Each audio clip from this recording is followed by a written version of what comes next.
ഞാൻ കണ്ട കനവിൽ എന്റെ കൈ കോർത്തു കഥകൾ ചൊല്ലി കരളു തന്ന റാണിയാണു നീ. ഞാൻ കേട്ട പാട്ടിൽ എന്റെ ഹീറോയിനായി വന്നു ഹാർട്ട് ബീറ്റ് പോലെയായി നീ. കാത്തിരുന്നൊരു മുത്താണേ, ചേർത്തു വെച്ചൊരു സ്വത്താണേ, പാത്തു വെച്ചൊരു മുത്തം നീ വീണ്ടും തരുന്നോ?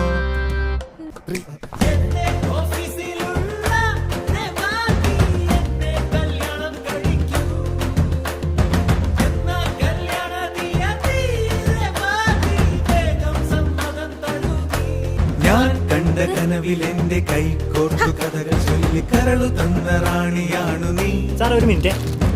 ഞാൻ കേട്ട പാട്ടിൽ എന്റെ ഹീറോയിനായി വന്നു ഹാർട്ട് ബീറ്റ് പോലെയായി നീ. കാത്തിരുന്നൊരു മുത്താണേ, ചേർത്തു വെച്ചൊരു സ്വത്താണേ, പാത്തു വെച്ചൊരു മുത്തം നീ വീണ്ടും തരുന്നോ? എന്റെ ഓഫീസിലുള്ള രേവതി എന്നെ കല്യാണം കഴിക്കൂ. എന്നാ കല്യാണ തീയതി രേവതി വേഗം സമ്മതം തരൂ. അമ്മൂമ്മയുടെ മോതിരമാണ് എറിഞ്ഞളയരുത്.